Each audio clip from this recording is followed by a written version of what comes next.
السلام علیکم readers, has می اور رائٹر اننون رائٹس، کیسے ہیں آپ سبھی لوگ؟ امید ہے آپ سب خیریت سے ہوں گے۔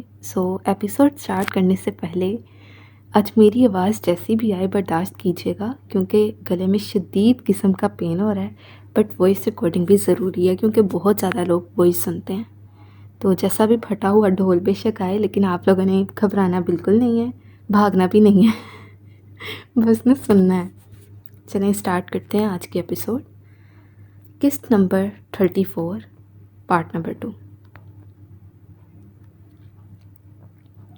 زائرہ نے پرفیوم کی بوتل ڈریسنگ پر رکھی اور سامنے رکھی لپسٹک اٹھاتی پہلے سے رنگے لال ہونٹوں پر لپسٹک تیز کرنے لگی۔ اس نے ایک تفصیلی نگاہ خود پر ڈالی، پھر گھڑی کی طرف نظریں جمائیں، شرارت سے مسکراتی باہر کی جانب بڑھ گئی۔ 11 بجے کے قریب ہارن کی آواز پر اس بنگلے کا گیٹ کھلا۔ اس نے گاڑی پورچ میں لا کر کھڑی کی، پھر گاڑی کا دروازہ کھولے نکلا اور گاڑی لوک کر گیا۔ کالے بادل منڈلا رہے تھے، لگتا تھا آج یہ بادل جی بھر کر برسنے کا ارادہ رکھتے ہیں۔ زیبتن کی گئی سفید رنگ کی شرٹ کے کف کوہنیوں تک فولڈ کیے، گریبان کے اوپری 3 سے 4 بٹن کھولے، کوٹ کاندھے پر لٹکائے، وہ اپنے رف مگر ٹف حلیے میں اندر کی جانب قدم اٹھانے لگا۔ اس نے ڈور کے نوب گھمائی، دروازہ کھلتا چلا گیا، مگر ایک چیز تھی جو ساتھ ہمدانی ٹھٹک کر رک گیا۔ بنگلے کا اندرون مکمل طور پر اندھیرے میں ڈوبا تھا۔ وہ حیران ہوتا اندر داخل ہوا اور موبائل کی ٹارچ آن کیے آگے بڑھنے لگا۔ اس کا ارادہ لاؤنج کی دیوار پر لگے سوئچ بورڈ کے بٹن دبا کر لائٹ چلانے کا تھا۔ اس کے دماغ میں اس وقت صرف زائرہ گھوم رہی تھی۔ زائرہ کہاں تھی؟ در حقیقت ساتھ ہمدانی کو زائرہ کی فکر ہونے لگی تھی، کیونکہ عالیہ بیگم تو شام کی ہی فلائٹ سے اسلام آباد جا چکی تھیں، اور اگر لائٹ کا کوئی مسئلہ تھا بھی تو سارے ملازمین کدھر غائب ہو گئے تھے۔ ساتھ نے چند قدم اور اٹھائے جب گلاب کے پھولوں کی مسحور کن خوشبو محسوس کرتے اس نے اپنے دائیں جانب دیکھا۔ گلاس وال سے ڈائننگ کا منظر نظر آتے ہی وہ ساکت ہوا۔ وہ سنجیدہ چہرہ لیے قدم بہ قدم چلتا ڈائننگ ہال میں گیا۔ ڈائننگ ٹیبل پر لال گلاب کی بکھری پتیوں کے درمیان باؤل پڑے تھے، جن میں یقیناً کھانا تھا۔ ساتھ کی سنہری آنکھیں اب ٹیبل پر رکھی گئیں موم بتیوں سے گھومتی ارد گرد کا طواف کرنے لگیں۔ ڈائننگ ہال میں ہر جگہ پھول کی پتیاں بکھری پڑی تھیں۔ ساتھ کی نظریں اب اپنے پیروں کے قریب گئیں۔ اس کے پیروں کے نیچے پھولوں کی پتیوں کا راستہ بنایا گیا تھا، جس کے سائڈ پر بھی ٹمٹماتی موم بتیاں موجود تھیں۔ اگر تو یہ اس ٹڈی کی شرارت تھی تو آج وہ اسے چھوڑنے نہیں والا تھا۔ اس نے پکا ارادہ کر لیا تھا کہ اگر یہ سب زائرہ کی کارستانی ہے تو آج سعد ہمدانی اس کے ہوش ٹھکانے لگا دے گا۔ وہ اپنی ہی سوچوں میں گھرا کھڑا تھا۔ ٹک ٹک ٹک، ہیل کی آتی آواز پر اس نے نظریں اٹھا کر سامنے دیکھا۔ نگاہیں اٹھانے کی دیر تھی، سنہری آنکھیں سٹل ہو گئیں، نگاہیں پلٹنے سے انکاری ہوئیں۔ سانس ساکت ہوا، وہ سٹل کھڑا زائرہ کو دیکھنے لگا۔ ساتھ کی نظریں زائرہ کے چہرے پر پڑی، جو موم بتیوں کی زرد روشنی میں روشن تھا۔ لال رنگ کے لب، کان سی کالی آنکھوں کو کاجل، مسکارا اور لائنر سے سجائے وہ لاؤ بالی سی زائرہ تو لگ ہی نہیں رہی تھی۔ سعد یکٹک اس کو تک رہا تھا۔ یہ سب وہ ٹرانس کیفیت میں گویا ہوا۔ دور رہ کر نہ کرو بات، قریب آ جاؤ، یاد رہ جائے گی یہ رات، قریب آ جاؤ۔ زائرہ کی سحر طاری کر دینے والی آواز گونجی۔ ساتھ کی نظریں زائرہ کے چہرے سے ہوتی ہوئیں اس کے سراپے میں الجھیں۔ کالے رنگ کی ساڑی میں اس کا گورا بدن دمک رہا تھا، گلا تھوڑا سا ڈیپ ہونے پر اس کی بیوٹی بون واضح ہو رہی تھی۔ ساتھ کی نظریں اب اس کے سراپے کا طواف کر رہی تھیں، وہ ٹڈی شعلہ جوالا بنی سعد کے ہوش اڑا گئی تھی۔ ایک مدت سے ہے تمنا تمہیں چھونے کی، آج بس میں نہیں جذبات قریب آ جاؤ۔ ظاہرہ ایک ادا سے ساڑی کا پلہو سنبھالے سعد کی جانب دھیرے دھیرے قدم اٹھاتی، کالی آنکھوں میں محبت چاہت لیے ایک بار پھر گویا ہوئی۔ بجلی گرجنے کی کڑک دار آواز گونجی، اگلے ہی پل بارش چھم چھم برستے ہر جگہ گیلی مٹی کی خوشبو بکھیر گئی۔ سرد جھونکوں سے بھڑکتے ہیں بدن میں شعلے، جان لے لے گی یہ برسات قریب آ جاؤ۔ ظاہرہ سعد کے قریب جاتی اس کے ہاتھوں سے کوٹ تھام کر چیئر پر لٹکا گئی۔ اس کے قریب آنے پر اس کے بدن سے اٹھتی خوشبو سعد کے نتنوں سے ٹکرائی۔ ظاہرہ کوٹ چیئر پر رکھتی اس کے قریب ہوئی اور اس کی گردن میں باہیں ڈال کر اس کے بےحد قریب آ گئی۔ سعد سانس تک روک گیا۔ اس قدر ہم سے جھجکنے کی ضرورت کیا ہے؟ زندگی بھر کا ہے سعد، قریب آ جاؤ۔ ظاہرہ نے آخری شعر ادا کرتے سعد کے شوز میں مقید پیروں پر اپنے سینڈل میں مقید پیر رکھے اور اپنے پیروں کو اٹھاتی سعد کی پیشانی پر اپنا لمس چھوڑ گئی۔ اسے اپنے پیر اوپر کیے کچھ دیر ہی ہوئی تھی، پر یوں کھڑے ہوئے وہ تھک گئی تھی۔ اچانک ہی ظاہرہ کا ہیل میں مقید پیر سلپ ہوا۔ اس سے پہلے وہ پیچھے کو ہو کر گرتی، سعد نے یکدم اپنے بھاری بازو اس کی نازک کمر کے گرد حائل کرتے اس کو دوبارہ اپنے قریب کیا۔ سعد خمار سے سرخ پڑتی آنکھوں سے ظاہرہ کو دیکھنے لگا۔ سعد، پہلے کھانا کھا لیں، پھر جی بھر کر دیکھ لیجیے گا۔ یہ دیوانی کا سنگھار فقط آپ کے لیے ہی ہے۔ ظاہرہ سعد کے بھاری ہاتھ میں اپنی مومی انگلیاں پھنسائے مدھم سرگوشی سے بولی، پھر سعد کا بھاری ہاتھ تھامے اسے ڈائننگ ٹیبل کی جانب لے جاتی، کرسی گھسیٹ کر پیچھے کرتی اس کو کرسی پر بٹھا گئی۔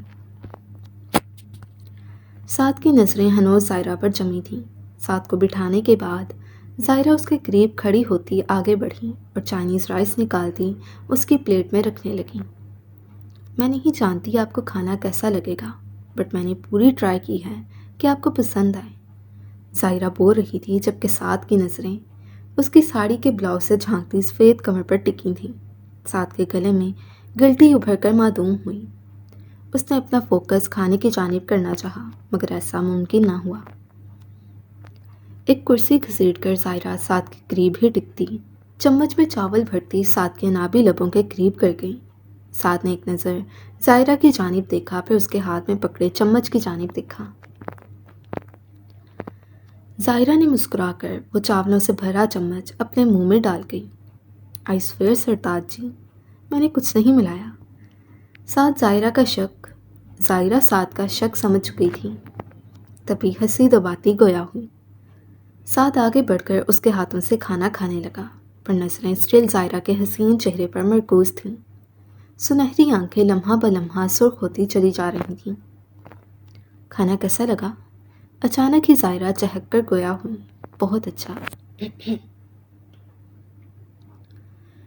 سعد خمار آلود آواز میں بولا۔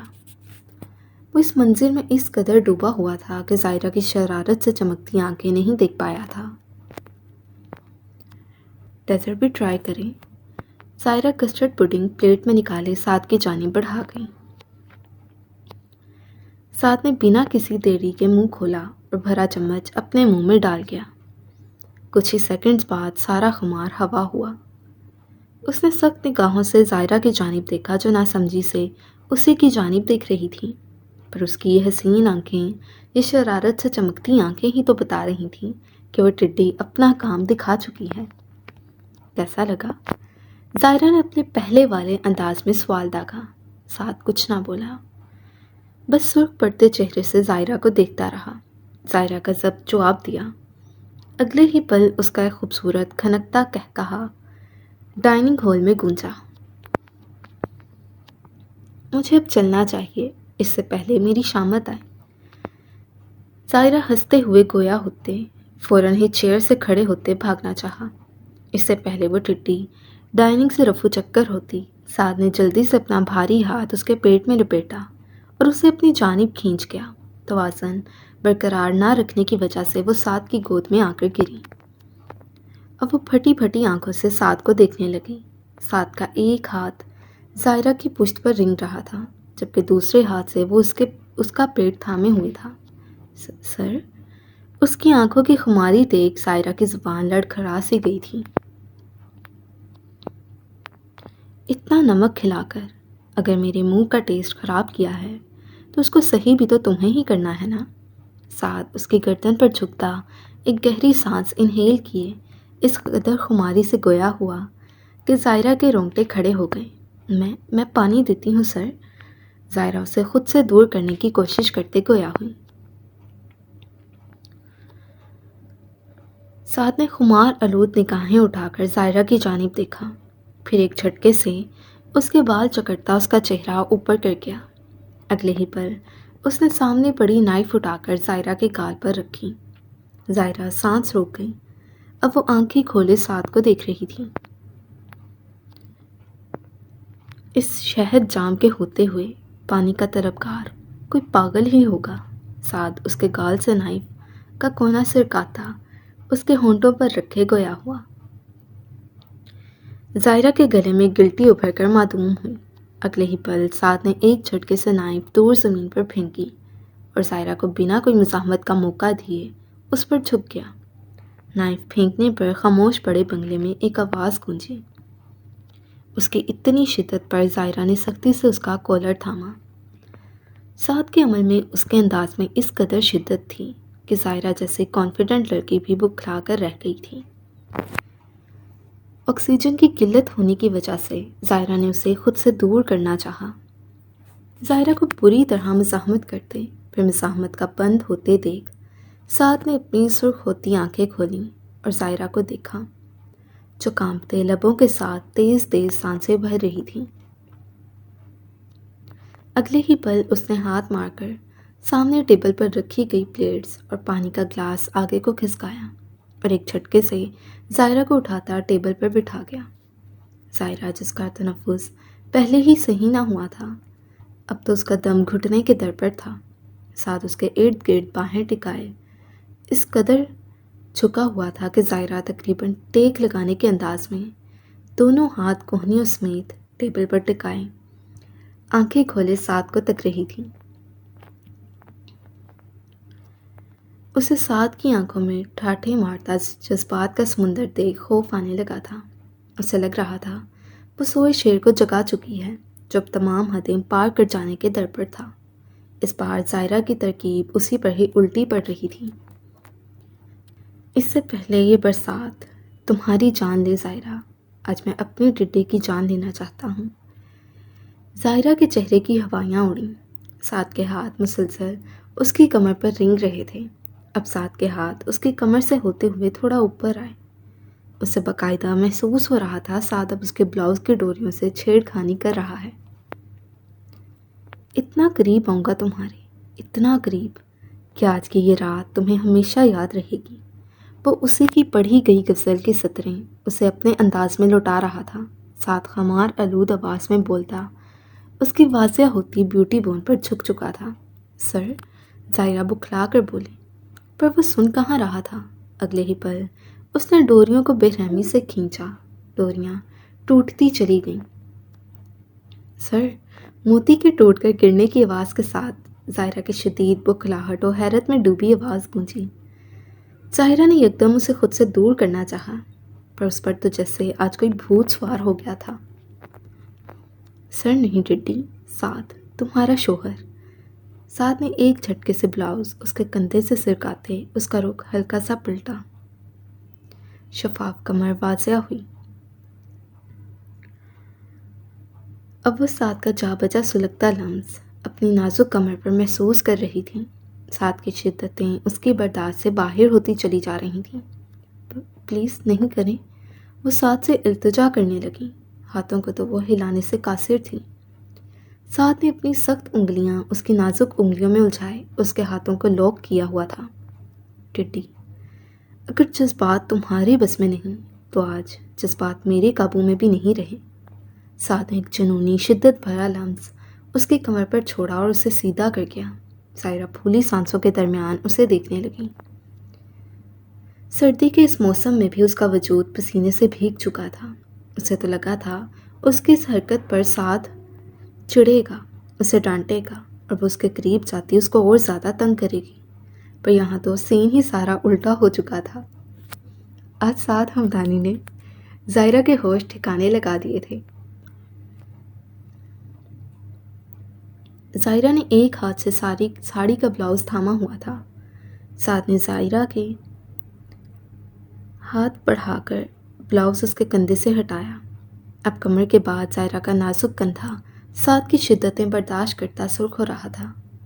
ظاہرہ کا چہرہ یوں ہو چکا تھا گویا ابھی خون چھلکنے لگ جائے گا۔ سعد، آئی ایم سوری۔ پھولی سانسوں سے بڑی مشکل سے یہ الفاظ ظاہرہ کے منہ سے نکلے۔ سعد نے چہرہ اٹھا کر سرخ ہوتی آنکھوں سے ظاہرہ کے چہرے کو دیکھا، جو یوں بیٹھی تھی جیسے جسم میں جان ہی باقی نہ رہی ہو۔ وہ ظاہرہ سے تھوڑا دور ہوتا اپنا رخ پھیر گیا۔ ظاہرہ کی جان میں جان آئی۔ سعد یکدم پلٹتا، ایک بار پھر ظاہرہ کے ارد گرد ہاتھ ٹکائے اس پر جھکا۔ ظاہرہ سوکھے لبوں پر زبان پھیر لی، بکھلا کر آنکھیں پھاڑے، پھر سعد کو دیکھنے لگی۔ آئندہ مجھے بہکانے کی کوشش نہ کرنا۔ سعد ظاہرہ کے بال جکڑے اس کا چہرہ اپنے قریب کرتے سنجیدگی سے گویا ہوا۔ اس بار اگر جذبات قابو ہو گئے ہیں، ضروری نہیں ہر بار تمہیں شعلہ جوالا بنے گئے میں اپنے جذبات پر بند باندھ سکوں۔ سعد نے کہتے ساتھ اس کے بالوں پر گرفت سخت کرتے، اس کا چہرہ پورا اوپر کی جانب کرتے ظاہرہ کی شہرک کو اپنے لبوں سے چھوا۔ ظاہرہ کے ہاتھوں میں لرزش طاری ہونے لگی۔ اگر آئندہ ایسی غلطی سرزد ہوئی تو تمہیں میرے اتنے سالوں کی وحشت اور میری جنون کی انتہا تک محبت، دونوں چیزیں بیک وقت اپنے نازک وجود پر سہنی پڑیں گی۔ سعد نے ساڑی کا پلو ظاہرہ کی کمر کے گرد لپیٹا۔ اور میری وحشتیں سہ کر تم ٹوٹ جاؤ گی۔ میں نہیں چاہتا میری ٹڈی کے چہرے سے یہ ہنسی، یہ شرارت کبھی غائب ہو۔ سعد یکدم جھکتا ظاہرہ کی پیشانی پر اپنا عقیدت بھرا لمس چھوڑ گیا۔ اب وہ نرمی سے اپنی شدتوں پر اپنے لبوں کا مرہم رکھ رہا تھا۔ ظاہرہ کی کان سی کالی آنکھوں میں سے آنسو تیرنے لگے۔ اس نے ایک جھٹکے سے سعد کا کولر دبوچا اور اس کا چہرہ اپنے سامنے کر گئی۔ نفرت کرتے ہیں نا آپ مجھ سے؟ پھر میرے ٹوٹنے سے، میرے بکھرنے سے آپ کو کیوں فرق پڑتا ہے؟ وہ آنکھوں میں آنسو لیے بولی۔ اس کے انداز میں معصومیت جھلک رہی تھی۔ ہاں، میں نفرت کرتا ہوں تم سے، بے انتہا نفرت کرتا ہوں۔ سعد ہمدانی تمہیں مار سکتا ہے، تمہیں قدموں میں بھی بٹھا سکتا ہے، لیکن سعد ہمدانی اس قدر بے غیرت نہیں ہو سکتا کہ اپنی ٹڈی کو اپنے سالوں کی وحشتیں سونپ کر اس کو توڑ دے، اس کے وجود کو، اس کی روح کو ریزہ ریزہ کر کے بکھیر دے۔ اب جھوٹ بولتے ہیں۔ ظاہرہ کی آنکھوں سے آنسو بہہ نکلے۔ اب مجھ سے نفرت نہیں کرتے۔ اب وہ باقاعدہ سعد کے سینے میں سر دیے رونے لگی تھی۔ آئندہ آج والی حرکت کبھی رپیٹ نہ کرنا۔ سعد اس کا چہرہ اوپر کرتے اس کے آنسو صاف کیے گویا ہوا۔ سعد، اب ایسے کیوں ہیں؟ ظاہرہ ایک بار پھر سعد کا گریبان تھامتی روتے ہوئے استفسار کرنے لگی۔ 5 منٹ میں میرے لیے کافی بنا کر لاؤ، ورنہ سزا کے طور پر تمہیں اسی ڈریس میں سونا پڑے گا۔ سعد اس کی بات اگنور کیے بولا۔ اب کیوں مجھے اور خود کو تکلیف دیتے ہیں؟ ظاہرہ نے پھر سوال داغا۔ میں خود کو تکلیف نہیں، سکون بخشتا ہوں۔ وہ ایک بار پھر اپنے خول میں سمٹ چکا تھا۔ 5 منٹ میں کافی لے کر روم میں پہنچو، ورنہ ساری رات باہر ہی رہنا۔ روم میں آنے کی ضرورت نہیں ہے۔ سعد ظاہرہ کو ٹیبل سے اتارتے اس کو آرڈر دیے ڈائننگ ٹیبل سے باہر نکلتا چلا گیا۔ اسے کمرے میں واپس آئے ہوئے کافی وقت ہو چکا تھا، پر اس کی پوزیشن میں کوئی فرق نہ پڑا۔ جس طرح فاریہ اسے بٹھا کر گئی تھی، اب تک وہ یوں ہی بیٹھی ہوئی تھی۔ کچھ ہی سیکنڈز بعد کمرے کا دروازہ کھلا اور ایک بار پھر بند ہو گیا۔ وہ بھی دونوں ہاتھ بیڈ پر رکھے زمین پر نظریں جمائے بیٹھی تھی۔ شازل نے ایک نظر دیکھا، پھر آہستگی سے قدم اٹھاتا ذرا سا اس کے قریب آیا۔ ایشال نے اب تک چینج نہیں کیا تھا۔ ایشال، شاسل نے اسے آواز دی، پر وہ تو نہ جانے کہاں کھوئی ہوئی تھی۔ اس کو ہلتے نہ دیکھ شاسل نے اپنا بھاری سرخ و سفید ہاتھ اس کے نازک سے کندھے پر رکھا۔ اشال نے اپنی خالی خالی آنکھیں اٹھا کر شاسل کی جانب دیکھا۔ وہ کچھ بھی نہ بولی، بس خالی نگاہوں سے شاسل کو بولتے دیکھنے لگی۔ وہ کیا بول رہا تھا اسے کچھ سمجھ نہیں آ رہا تھا، یا وہ سمجھنا ہی نہیں چاہتی تھی۔ اشال، اٹھو، چینج کرو۔ شاسل ایک بار پھر اس کو ہلاتے بولا۔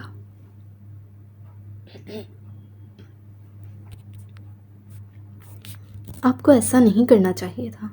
شاسل کی بات کے جواب میں وہ عجیب لہجے میں خالی الذہنی سے گویا ہوئی۔ اشال، اٹھو، شاباش۔ وہ جان گیا تھا اشال کی مینٹلی کنڈیشن سٹیبل نہیں ہے، اسی لیے اس کے دونوں بازو نرمی سے تھامتا اس کو کھڑا کر گیا۔ اشال نے اس کی جانب دیکھا، پھر ایک جھٹکے سے اس کے ہاتھوں سے اپنے بازو چھڑوا گئی۔ سمجھ نہیں آتی آپ کو؟ مجھے ٹچ نہ کریں، گندے ہو جائیں گے آپ۔ اشال اس لہجے میں بولی کہ شاسل کو تشویش ہونے لگی۔ اوکے، جاؤ، چینج کرو، شاباش، پھر سونا بھی ہے۔ شاسل دونوں ہاتھ اٹھاتا نرمی سے اسے ڈیل کرنے لگا۔ آپ کو ایسا نہیں کرنا چاہیے تھا۔ وہ ایک بار پھر گویا ہوئی، اس بار اس کا لہجہ بھیگا ہوا تھا۔ اشال، پلیز۔ شاسل بے بسی سے گویا ہوا۔ سنا آپ نے، آپ کو ایسا نہیں کرنا چاہیے تھا۔ اشال اب کی بار حلق کے بل چلائی۔ کیوں کیا آپ نے ایسا؟ میرے ساتھ ایسا کیوں کیا؟ اشال ایک بار پھر حلق کے بل چیخی تھی۔ شاسل نے فوراً اس کے قریب جانا چاہا، جب وہ ایک جھٹکے سے پیچھے ہوئی۔ دوپٹہ پیر میں اٹکتا زمین پر گرا۔ بالوں کے ساتھ پن اپ ہونے پر اس کے کئی بال بھی ٹوٹ گئے، پر اس کو شاید اب کوئی تکلیف محسوس ہی کہاں ہوتی تھی۔ میں نے کہا تھا میں گندی ہوں، پھر کیوں کیا آپ نے ایسا؟ اشال شدت سے بلک بلک کر روتی حلق کے بل چیخ رہی تھی۔ میں نے آپ کو کہا تھا مجھے مار دیں۔ اشال ایک بار پھر اذیت کو پہنچتی خود کو نوچنے لگی۔ وہ خود اذیتی کا شکار تھی۔ شاسل نے گہرا سانس بھرا۔ وہ ایسا ہی کچھ ایکسپیکٹ کر رہا تھا، لیکن اشال کا اتنا سویر ریئیکشن اس نے نہیں سوچا تھا۔ مجھے نہیں رہنا، مجھے زندہ نہیں رہنا۔ اللہ جی، پلیز مجھے اپنے پاس بلا لیں۔ اشال تڑپ تڑپ کر روتی اپنے مرنے کی دعا کرنے لگی۔ میں نے آپ سے کہا تھا مجھے مار دیں، کہا تھا نا مجھے مار دیں، بڑے بھائی تھے نا آپ میرے۔ اشال روتے ہوئے چیخ رہی تھی۔ غیرت کے نام پر میرا قتل کر سکتے تھے نا، پھر مجھے کیوں نہیں مارا؟ کیوں مجھ جیسی غلاظت کی پوٹلی سے نکاح کر لیا؟ کیوں ایک ایسی لڑکی سے نکاح کر لیا جو ایک کوٹھے سے بھی بدتر جگہ میں رہ کر آئی ہے؟ کیوں نہیں مارا مجھے؟ اس کو اپنی موت کی دعا مانگتے اور اتنی بڑی بڑی باتیں کرتے شاسل کا ضبط جواب دیا۔ وہ 2 قدموں کا فاصلہ طے کرتا اشال کے قریب پہنچا اور اس کا بازو تھامے اس کے کپ کپاتے لبوں پر اپنا بھاری ہاتھ رکھ گیا۔ اشال ہچکولے کھاتے وجود کے ساتھ شاسل کو دیکھنے لگی۔ شاسل سرخ آنکھوں سے اشال کو دیکھ رہا تھا۔ غیرت کے نام پر بغیرت اور جاہل لوگ قتل کرتے ہیں، اور میں نہ تو بغیرت ہوں اور نہ ہی جاہل۔ غلطی ہر انسان سے ہوتی ہے۔ وہی غیرت مند لوگ تب خود کو شوٹ کیوں نہیں کرتے جب ماں بہن کے ہوتے ہوئے باہر منہ مار رہے ہوتے ہیں؟ تب ان کی غیرت کسی گہری کھائی میں مدفن ہو جاتی ہے، اور گھر کی لڑکی سے اگر نادانی میں کوئی غلطی ہو جائے تو ان کی وہی مدفن ہوئی غیرت جاگ جاتی ہے۔ پر مجھ میں غیرت زندہ ہے، سنا تم نے؟ شاسل بھسم کر دینے والے انداز میں بول رہا تھا۔ نیلی آنکھیں انگارے برسا رہی تھیں۔ کوتاہیاں، حتیٰ کہ گناہ تو خدا بھی معاف کر دیتا ہے، پھر ہم حقیر انسان کون ہوتے ہیں کسی کو سزا دینے والے یا کسی کو ناحق قتل کرنے والے؟ شاسل غصے سے بول رہا تھا۔ اور اتنی بکواس سوچ تمہارے دماغ میں آئی کیسے؟ کیا دماغ کام کرنا بند کر گیا ہے؟ شاسل اشال کے چہرے پر دھاڑا۔ اشال ہچکیاں بھرتی آنکھیں میچ گئی۔ مجھے اس تکلیف سے آزاد کر دیں، مجھے مرنا ہے، خدارا مجھے مار دیں۔ اشال اس کے سامنے سے سکتے ہوئے گویا ہوئی۔ کتنا فضول بولنے لگی ہو، اتنا فضول کہاں سے بولنا سیکھا ہے؟ شاسل نے یکدم اشال کے کپ کپاتے لبوں پر ہاتھ رکھا اور اس کی نم آنکھوں میں اپنی گہری نیلی آنکھیں ڈالے گویا ہوا۔ وہ اور زیادہ شدت سے آنسو بہانے لگی۔ اب کی بار ننھے شفاف قطرے شازل کے ہاتھ پر گر رہے تھے۔ چپ کرو۔ شازل اس کے کانپتے وجود کو اپنے سینے میں بھینچے گویا ہوا۔ وہ سخت لہجہ اختیار نہیں کرنا چاہتا تھا، پر اشال کی باتیں اس کا دماغ معاف کر گئی تھیں۔ میں کیسے بتاؤں، میں نہیں ہوں میں آپ کے قابل۔ اشال نے اس سے دور ہونا چاہا۔ شازل نے اس کے وجود پر اپنی گرفت سخت کی اور اسے دور ہونے سے روکا۔ میں تو کسی کے قابل نہیں ہوں، میں گندی ہوں۔ اشال کی پھر وہی رٹ تھی۔ میرے جیسی لڑکی آپ ڈیزرو نہیں کرتے جو اپنی غلطی کی وجہ سے اشال، اس کی بات مکمل بھی نہ ہوئی تھی جب شازل پوری قوت سے دھاڑا۔ اشال یکدم خاموش ہوتی اسے دیکھنے لگی۔ خبردار جب تم نے اپنے لیے ایسے فضول الفاظ نکالے، تم اب میری بیوی ہو، اور اپنی بیوی کے لیے میں اس کے منہ سے بھی ایسے الفاظ برداشت نہیں کروں گا۔ شازل نیلی آنکھیں اس کی نم آنکھوں میں ڈالے گویا ہوا۔ اشال کی زبان کو قفل لگے۔ Got it? شازل نے اسے جھنجھوڑا۔ شازل کے یوں کرنے پر وہ اس بات میں سر ہلاتی ایک بار پھر شدت سے رونے لگی۔ شازل اس کو شدت سے روتے دیکھ نرم پڑا۔ وہ اس کا رونے کی شدت سے سرخ پڑتا چہرہ اپنے ہاتھوں کے پیالے میں بھر کر اشال کے آنسو صاف کرنے لگا، پھر جھکا اور نرمی سے اپنے گلابی لب اشال کی پیشانی پر رکھتا اس نازک جان پر اپنا پہلا لمس چھوڑ گیا۔ اس لمس سے اشال کو تکلیف نہیں ہوئی تھی، بلکہ اسے سکون محسوس ہوا تھا۔ میں آپ کے قابل نہیں، اس کو بولتے دیکھ شازل نے اسے ایک زبردست گھوری سے نوازا۔ اشال کی زبان کو بریک لگا۔ وہ جھکا اور نرمی سے اشال کو اپنی باہوں میں بھر گیا۔ اشال نے اس کے گلے میں بازو حائل کیے۔ شازل اسے بیڈ پر لٹا گیا اور خود بھی اس کے قریب ٹکتا نرمی سے اس کے بالوں میں ہاتھ پھیرنے لگا۔ وہ جو رو رو کر نیند غنودگی میں جا چکی تھی، بمشکل آنکھیں وا کرتی شازل کو دیکھنے لگی۔ میں بس اس کا گھر دیکھنے گئی تھی، مجھے نہیں پتا تھا وہ ایسا ہے۔ وہ سوجھی آنکھوں سے لال ناک اور کپاتے لبوں سے بول رہی تھی۔ شازل نے خاموشی سے اس کی جانب دیکھتے اس کے بالوں میں ہاتھ پھر سے چلانے شروع کیے۔ میں گندی نہیں ہوں نا؟ اشال بند ہوتی آنکھوں سے بولی، جسے اس نے تصدیق چاہی ہو۔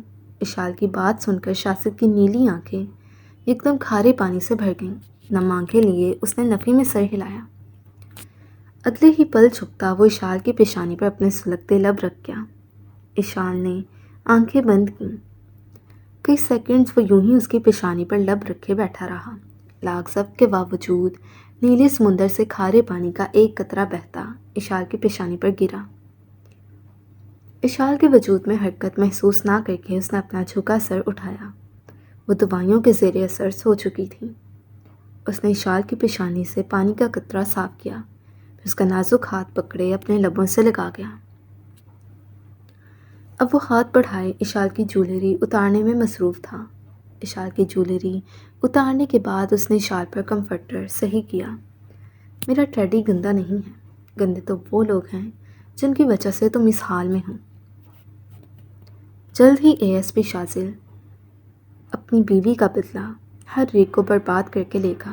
شازل اشال کے میٹھے میٹھے آنسو ٹیشو سے صاف کرتے گویا ہوا، ایک بار پھر اس کے بالوں میں انگلیاں چلانے لگا۔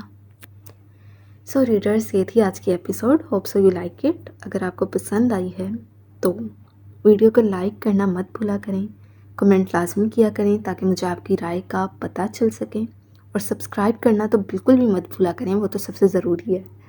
چلیں ملتے ہیں نیکسٹ ایپیسوڈ کے ساتھ، مطلب اس ایپیسوڈ کے پارٹ کے ساتھ۔ نہیں، یہ تو سیکنڈ پارٹ ہی تھا۔ نیکسٹ ایپیسوڈ کے ساتھ ملتے ہیں، تب تک کے لیے اللہ حافظ۔ ڈائٹر کو دعاؤں میں یاد رکھیے گا۔ اللہ حافظ۔